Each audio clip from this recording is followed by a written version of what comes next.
1039 question number 18 Vimal company limited.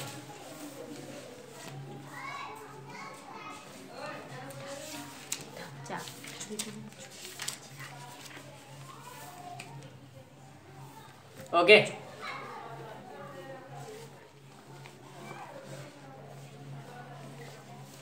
Vimal company limited issued 5000 equity shares of 100 each at a premium of 25%। तो issue कितने किए देखो यहाँ पर 5000 शेयर्स एट द रेट 100 उसकी price है, प्लस प्रीमियम कितना 25%, यानी कि 100 का 25% करोगे तो कितना आएगा 25 रुपीज़। ये हमारी कैपिटल और ये premium. After then the amount payable per share was as under application allotment first call and second call. तो यहाँ लिखेंगे हम पहले application, allotment, first call and second call. Okay next 20, 45, 40, 20। अब देखो ये जो 45 है उसके बाजू में लिखा विथ प्रीमियम, तो पहले हम उसमें से प्रीमियम साइड में अलग निकाल देंगे। कितना है प्रीमियम, तो बचेगा कितना कैपिटल 20, टोटल होगा 125, 100 plus 25। Okay next scale pencil,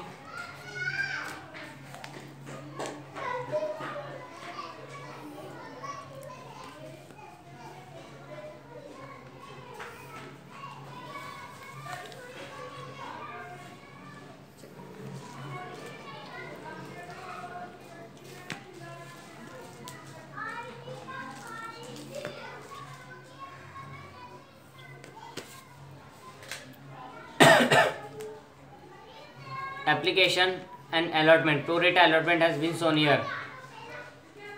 Next application were received for 7500 shares, 7500 shares के लिए एप्लीकेशन रिसीव हुई है, तो लिखेंगे यहाँ पर 7500 और यहाँ भी हम लिख देंगे एप्लीकेशन रिसीव्ड 7500 शेयर्स।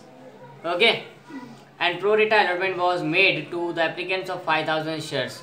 5000 शेयर्स के लिए क्या किया गया, प्रो रेटा अलॉटमेंट किया गया है, तो 5000 शेयर होल्डर्स के लिए प्रो रेटा अलॉटमेंट किया गया एंड 7500 के सामने हमको directly 5000 and money over paid on application was adjusted against the amount due on the allotment. और जो एक्स्ट्रा पैसा मिला था यहाँ पर एडवांस, उसको हमने क्या कर दिया, रिजेक्ट नहीं किया कोई भी एप्लीकेशन को, डायरेक्टली हमने क्या कर दिया, उसको अलॉटमेंट के टाइम पर ले लिया, यानी कि एडवांस अलॉटमेंट के टाइम पर ट्रांसफ़र कर दिया है। अलॉटमेंट 5000 और इन दोनों का रेशियो हम यहाँ निकाल लेंगे, कितना आएगा 3:2, 25 2 50 एंड 25 3 75। Is it okay. अब नीचे हमारे एक टेबल बनानी है जिसके अंदर हमारी सारी डिटेल्स होंगी।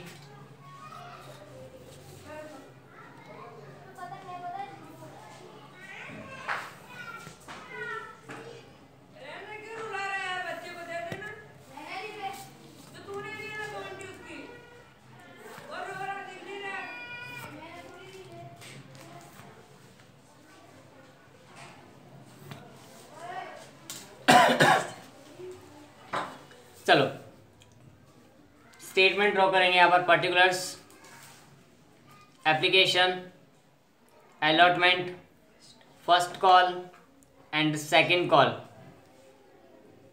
Okay now Hanisha to whom 10 shares were allotted failed to pay allotment money as well as first call money। हनीशा नाम की एक शेयर होल्डर है, उसने 10 शेयर्स पर अलॉटमेंट भी नहीं पेमेंट किया और फर्स्ट कॉल भी नहीं किया। कितने शेयर्स पर, 10 शेयर्स पर। अलॉटेड लिखा है तो हमने डायरेक्ट बिना कैलकुलेशन के डायरेक्टली 10 के 10 लिख दिए। कब ऐसा कर सकते हैं, जब अलॉटेड हो तब। Next and his shares were, her shares were forfeited after the first call. First call के बाद में उसके शेयर फोरफिटेड कर लिए गए हैं। फर्स्ट शेयर के बाद, फर्स्ट कॉल के बाद उसके शेयर क्या कर लिए हमने, फोरफिटेड कर लिए, जब्त कर लिए हैं, लेकिन रीइश्यू किए नहीं है। जब रीइश्यू ना किए हो तो यहाँ पे क्या आएगा, ठीक है। अब आगे Jaya to whom 15 shares were allotted fail to pay first and final call. तो उसने देखो जया ने 15 शेयर्स पर फर्स्ट कॉल भी नहीं भरा और 15 शेयर्स पर फाइनल कॉल यानी कि सेकंड कॉल भी उसने भरा नहीं है, पेमेंट नहीं किया है। Her shares were forfeited after the second call, और उसके शेयर्स कब फॉरफिटेड किया हमने? सेकंड कॉल के बाद में उसके शेयर्स को फॉरफिटेड किया गया है, यस और नो। देन लिखा हुआ 10 shares forfeited 10 forfeited shares of Hansa and 10 forfeited shares of Jaya were reissued. देखो रीइश्यू किए हैं लास्ट में, कितने शेयर इश्यू किए? 20, 10 + 10, 10 हंसा के और 10 जया के, दोनों के 10 + 10 लिखा हुआ है, 10 + 10 कितनी रेट पर किए? देखो लिखा हुआ 80 रुपीज़ से, कितने से किए? @80 रुपीज़ से इनको रीइश्यू किया गया है। तो सारी इन्फॉर्मेशन हमको जो भी यहाँ दी थी हमने सारी लिख ली है। जस्ट हमको ये कैलकुलेशन टेबल ड्रॉ करनी है, टेबल के अंदर का सारा लिखना है और फिर एंट्रीज को लिखेंगे। अब फर्स्ट ऑफ ऑल इश्यू कितने किए कंपनी शेयर? 5000 देखो ऊपर डैश है, इट मीन्स यहाँ पर हमारे कुछ shares after first call forfeited हुए हैं। देखो दिखा रहा है ये हमारी लाइन ड्रॉ की हुई है, it means forfeited shares are shown there. कितने शेयर्स हैं? 10 shares were forfeited at the time of first call. First call के टाइम पर 10 शेयर्स फॉरफिटेड किए, तो लास्ट में वो 10 शेयर पर मंगवाने का कंपनी रखेगी नहीं, because this shares were not reissued after the first call. First call के बाद उनको री इश्यू नहीं किया गया है, ओनली फॉरफिटेड है। तो यहाँ हम एक लाइन ड्रॉ करके यहाँ पे से माइनस कर देंगे कितने शेयर्स, जो शेयर्स फर्स्ट टाइम पे फॉरफिटेड किए होंगे उतने 10 के 10। Is it okay? कैलकुलेशन को अंडरस्टैंड करना जरूरी है, ध्यान रखना, अदरवाइज तुमको अमाउंट लिखनी आएगी नहीं एंट्री के अंदर। नाउ कॉल्स ऑन कॉल्स यानी कितना पैसा कब मंगवाया है वो। तो देखो यहाँ हमारे पास लिखा हुआ है एप्लीकेशन पर कितना मंगवाया है? 20, अलॉटमेंट पर कितना है? 45, उसमें लिखा हुआ है 20 + 25, यस और no. After then 40 and then 20, फिर यहाँ आएगा अमाउंट रिसीवेबल। क्या आएगा? अमाउंट रिसीवेबल, मिलने पात्र रकम। डन। इनका मल्टीप्लाई करेंगे कितना आएगा? 1 लाख।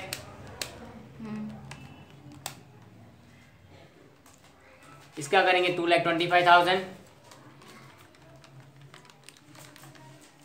इसका करेंगे 2 लाख और इसका करेंगे तो 99,800। ओके, अब ये तो रिसीवेबल हो गई। एप्लीकेशन रिसीव्ड से हमारा काम शुरू होता है, जहाँ से एंट्री हमको लिखनी है। एप्लीकेशन रिसीव्ड, कितनी एप्लीकेशन रिसीव्ड हुई थी? 7,500। एप्लीकेशन पर मनी कितना कॉल किया था? 20। टोटल कितना आएगा? 1,50,000। Out of this original application, it means capital transfer कितना करना है हमको? 1 लाख। जो यहाँ एप्लीकेशन होती है वो हमारा कैपिटल में ट्रांसफर करने रकम होती है 1 लाख। ठीक है, कैसे आई ये रकम? तो 5,000 × 20 1 लाख। आफ्टर देन रिजेक्शन है कोई? आज कोई रिजेक्शन नहीं है, कोई भी शेयर रिजेक्ट किए नहीं है तो वो आएगा नहीं। डायरेक्टली जो डिफरेंस है वो कहाँ चला जाएगा? अलॉटमेंट पर। कहाँ हो जाएगा? अलॉटमेंट में हम ट्रांसफर कर देंगे जो भी डिफरेंस आएगा हमारा। 150 में से 1 लाख डिफरेंस निकाला तो कितना आया? 50,000। वो कहाँ चला जाएगा? अलॉटमेंट में। और 1 लाख से वो यहाँ आ जाएगा, तो 1 lakh minus 1 lakh dash 2,25,000 minus 50,000 तो 1,75,000। ओके, यहाँ कुछ भी नहीं था तो 2 लाख का 2 लाख रहेगा हमारे पास और 99,000 का 99,800। अब इतना होने के बाद कॉल्स इन एरियर्स क्या आएगा? अब कॉल्स इन एरियर्स आएगा। तो कॉल्स इन एरियर्स की कैलकुलेशन किस तरह से करेंगे वो? कॉल्स इन एरियर्स में दो नाम आएंगे, हंसा और जया, दो शेयर होल्डर्स थे। हंसा के कितने शेयर्स थे? 10 शेयर्स। और जया के कितने शेयर्स थे? 15 शेयर्स। ओके, अब देखो हंसा, इसने पेमेंट क्या नहीं किया? अलॉटमेंट। जिसने अलॉटमेंट पेमेंट नहीं किया उसके लिए एक्स्ट्रा कैलकुलेशन करनी पड़ेगी यहाँ पर। क्यों? क्योंकि अलॉटमेंट पर हमको एडवांस मिला हुआ, उसमें इसका भी कुछ हिस्सा हो सकता है। ठीक है। तो वो यहाँ हम देखेंगे रेशियो के बेस पर। देखो 10 शेयर्स अलॉटेड किए गए थे, तो हम यहाँ लिखेंगे हंसा का नाम पहले, तो हंसा। देखो यहाँ पर अलॉटमेंट कितना किया गया है, यहाँ पर हमको डायरेक्टली अगर बैंक क्वेश्चन में जब शुरुआत में लिखा हो अलॉटेड, तो हम स्टार्टिंग भी हमारी कहाँ से करेंगे, अलॉटेड से। अगर वहाँ लिखा होता है इसकी जगह पर अप्लाइड, तो हम कहाँ से स्टार्ट करते हैं, अप्लाइड से, ठीक है। तो अलॉटेड दिया तो अलॉटेड, और सामने क्या लिखेंगे, एप्लीकेशन यानी अप्लाइड शेयर्स। अलॉटमेंट हम कितना करती है कंपनी, 2। कब, जब 3 के लिए एप्लीकेशन आए तो उसको 2 शेयर्स अलॉट किए जाते हैं। तो इसको अलॉट कितने किए गए, 10। तो उसने एप्लीकेशन कितने के लिए की होगी, 15 के लिए। Check it out. कैसे आया, इन दोनों का मल्टीप्लाई किया, इसका डिवाइड किया, क्रॉस मल्टीप्लाई, सेम से डिवाइड करेंगे, तो ये इसको एप्लीकेशन आ गई, ठीक है। अब सामने इसने पेमेंट किया होगा एप्लीकेशन के टाइम पर, तो कितना, देखो 15 शेयर्स पर एप्लीकेशन की होगी ना इसने, कितने रुपीज़ भरे होंगे, 20 रुपीज़, 300। ओरिजिनल एप्लीकेशन कितनी होती है इसकी, 10 ही शेयर अलॉटमेंट हुए, तो उसको भरना तो कितना चाहिए था, 10 ही। कितना हुआ, कितना आया, ये क्या कहा जाता है, एडवांस। अब अलॉटमेंट के टाइम पर अलॉटमेंट कितना, देखो 45 है, 10 शेयर्स पर उसको 45 कॉल्ड अप किया गया था। कितना, 10 शेयर्स पर 45 रुपीज़ कॉल्ड अप किया गया था, यानी कि 450। और उसने एडवांस कितना भरा हुआ है, 400। कितना रिमेनिंग रहा, 350, जो इसने पेमेंट किया नहीं है, that is called calls in arrears. जो पेमेंट नहीं किया जाता उसको बोलते हैं क्या, कॉल्स इन एरियर्स। कहाँ पर, अलॉटमेंट के टाइम पर। तो देखो मैं अलॉटमेंट के टाइम पर हंसा की जगह पर लिखूंगा 350। इज इट ओके, क्योंकि उसने इतना पेमेंट नहीं किया है, हंसा ने 350 रुपीज़ का पेमेंट नहीं किया है। कितने शेयर्स पर, 10 शेयर्स पर। आगे यहाँ पर भी उसने पेमेंट करनी है, 10 × 40, तो कितना हो जाएगा, 400। यहाँ के लिए कोई कैलकुलेशन की ज़रूरत नहीं है, क्योंकि यहाँ कोई एडवांस था ही नहीं। एडवांस कहाँ तक जमा था, सिर्फ अलॉटमेंट तक, तो अलॉटमेंट के लिए कैलकुलेशन की ज़रूरत पड़ी इसकी। अब यहाँ पर कोई कैलकुलेशन नहीं। जया के लिए 15 शेयर्स हैं, उन पर कोई कैलकुलेशन नहीं, because first and second call का पेमेंट नहीं किया है। 15 × 40 कितना होता है, 600, और 15 × 20 कितना होता है, 300। ऊपर इसमें से माइनस कर देंगे, कितना आएगा,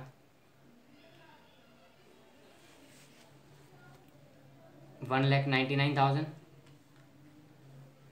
check it out. And 1,74,650 this side.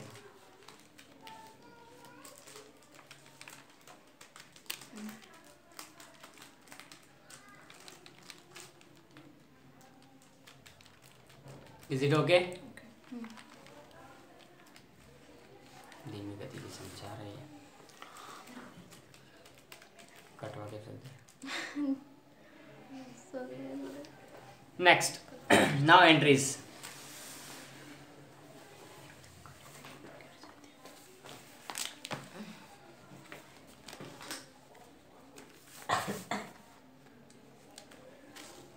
journal entries in the books of Vimal Company Limited. Particulars, date, LF, debit rupees, credit rupees. Okay, first entry हमारे कहाँ से स्टार्ट होगी, इस कैलकुलेशन के यहाँ से। एप्लीकेशन रिसीव्ड के लिए एंट्री होती है, फर्स्ट किसके लिए होती है, एप्लीकेशन रिसीव्ड के लिए। तो लिखेंगे bank account debit, bank account debit to equity share application account. How much, 1,50,000 लिखा हुआ है। Application received 7,500 × 20, 1,50,000।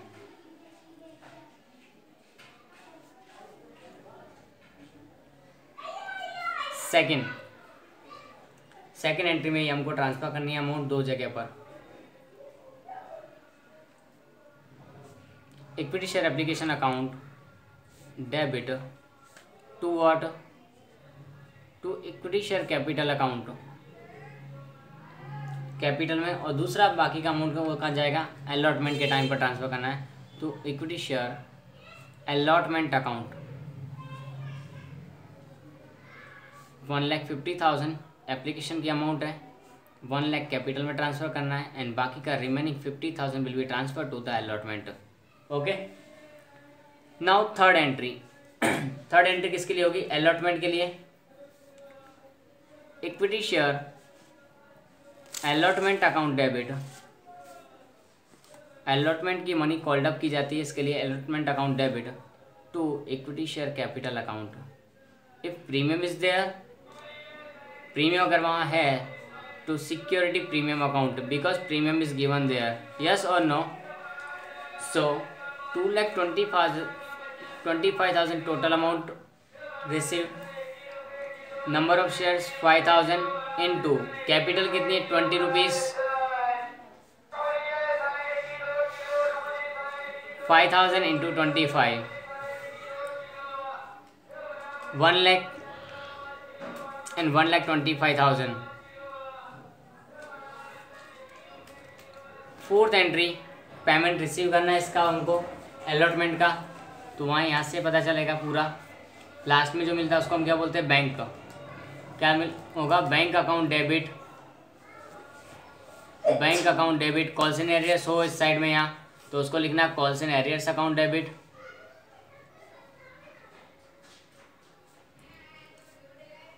To equity share allotment account, to equity share allotment account. देखो 1,74,650, 1,74,650 हमको बैंक में मिलेगा, कॉल्स एंड एरियर्स है 350, एंड रिमेनिंग यहाँ पे हमारे पास 1,75,000। अब ये इतना क्यों, बिकॉज 50,000 ऑलरेडी एडवांस मिल चुका है हमको इसके लिए। टोटल हमको कितना मंगवाना था 2,25,000, उसमें से एडवांस कितना ले चुके हम 50,000। सो हमारे पास यहाँ कितना बचा 175, 75 में से 350 कॉल्स एंड एरियर्स है, एंड बाकी का पेमेंट हमको मिल चुका है यहाँ। Next fifth entry for the first call, equity share first call account debit, नहीं सारे लोगों को तो है ना, equity share capital account. So capital में कितना रहेगा, देखो यहाँ पर हमारे पास 2 lakhs लिखा, 5,000 इंटू 40, फर्स्ट कॉल पर इतना कॉल्ड अप करना है 2 lakhs। Out of this 6 number bank account debit, first call का मनी रिसीव्ड होगा, इसके लिए कॉल्स एंड एरियर्स अगर होगा तो वो भी लिखना हमको, calls and arrears account debit to what,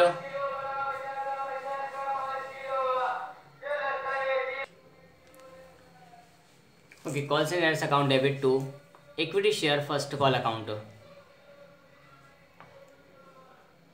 how much 2 lakhs, out of this 1,000 we have not received, 600 plus 400, 1,000 not received, that is called calls and arrears, and we have received 1,99,000. Okay, so bank account debit, calls and arrears account debit to share first call account. Now forfeited, now shares forfeited.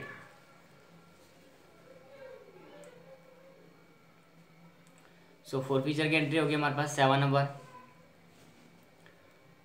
Equity share capital account.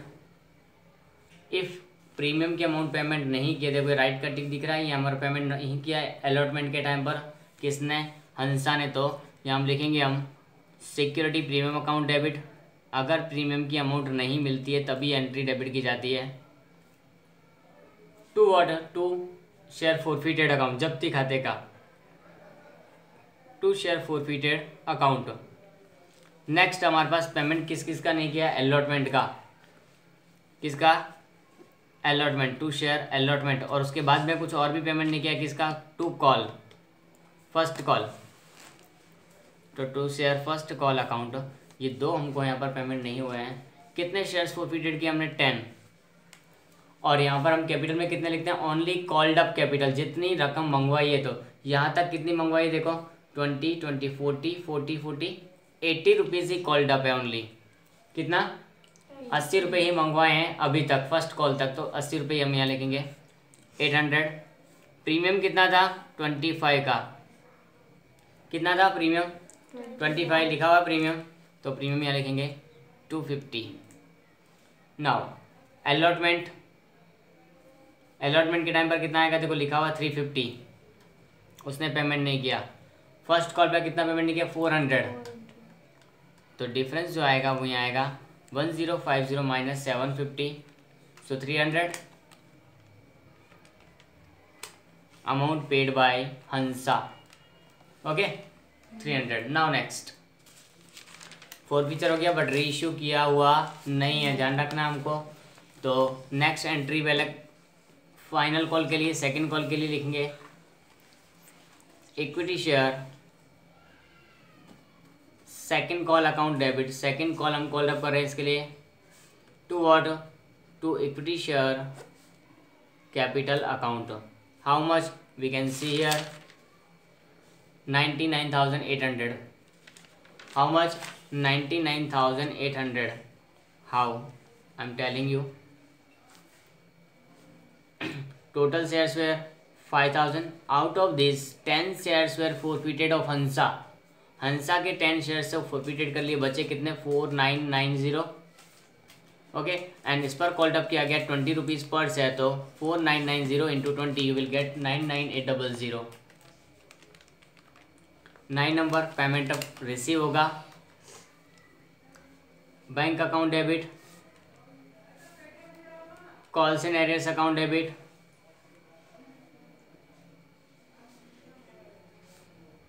to what? To equity share second call account. To equity share second call account. How much? So second call पर 99,800 हमको दिया हुआ है ऊपर। Calls in arrears कितना है? We can see here only 300। How much? 300 calls in arrears. 15 into 20। Jaya ने payment नहीं किया, कितने शेयर्स पर? 15 शेयर्स पर कितना पेमेंट नहीं किया? 20 रुपीज़। कितना आएगा? 300। Out of this remaining 99,500 were received into the bank. Clear? Now forfeiture again. Forfeiture of Jaya shares. forfeiture के लिए एंट्री क्या होती है? Equity share capital account debit. This time Jaya के शेयर्स पे कोई प्रीमियम पेमेंट नहीं हुआ, ऐसा कोई हुआ नहीं है, तो directly to equity share forfeited account. Equity share forfeited account and दो पेमेंट नहीं किए हैं, एक फर्स्ट कॉल, तो लिखेंगे to equity share first call account, और पेमेंट क्या नहीं किया इसने? फाइनल कॉल भी नहीं किया है, तो इक्विटी शेयर सेकेंड यानी कि final call. Okay how many shares? 15 shares were forfeited into capital 100। Total कितना होगा? 1500। पेमेंट कितना नहीं किया फर्स्ट कॉल पर? 15 इंटू 40 एंड 15 इंटू 20 600 400। तो पेमेंट किया कितना इसने? 1500 minus this 600 minus 400 you will get 500। Okay now reissue. Reissue हो तो सबसे पहले एंट्री क्या होती है? Bank account debit. रीइश्यू यानी पुनः प्रकाशन। Bank account debit, share forfeited account debit to what? To equity share capital account. Equity share capital account. How many shares were reissued? Only 20 shares. 10 shares of Hansa and 10 shares of Jaya, तो 20 into 100 capital 2000। Reissue की rate हमको लिखी हुई थी कितनी? 80। Reissue at the rate 20 shares 80 rupees per share, so 1600। The difference will B return year 400। 2000 minus 1600 you will get 400. The last entry, share forfeited account debit to capital reserve account, to capital reserve account. Now calculation करनी पड़ेगी, अगर पूरे के पूरे shares forfeited ना किए जाएं तो देख लेते हैं हंसा एंड जया। हंसा ने कितना पेमेंट किया था 10 शेयर्स पर? देखो उसने 10 शेयर्स पर पेमेंट किया हुआ था 300। कहाँ लिखा है ऐसा? तो देखो लिखा हुआ है उसने 15 शेयर्स पर 300 पेमेंट करेगा, जिसके अंदर एडवांस है 100 रुपीज़ इंक्लूडेड। लेकिन हम उसका सारा गिनेंगे क्योंकि एडवांस उसको वापस नहीं किया गया, एडजस्ट कर दिया गया नेक्स्ट में। तो उसने कितना भरा हुआ 300। और जया ने कितना भरा हुआ 10 शेयर्स पर? 10 शेयर्स पर देखना हमको। देखो 15 पर उसने भरा हुआ 500। 15 पर कितना पेमेंट किया हुआ है? 500 पर। तो 10 पर कितना?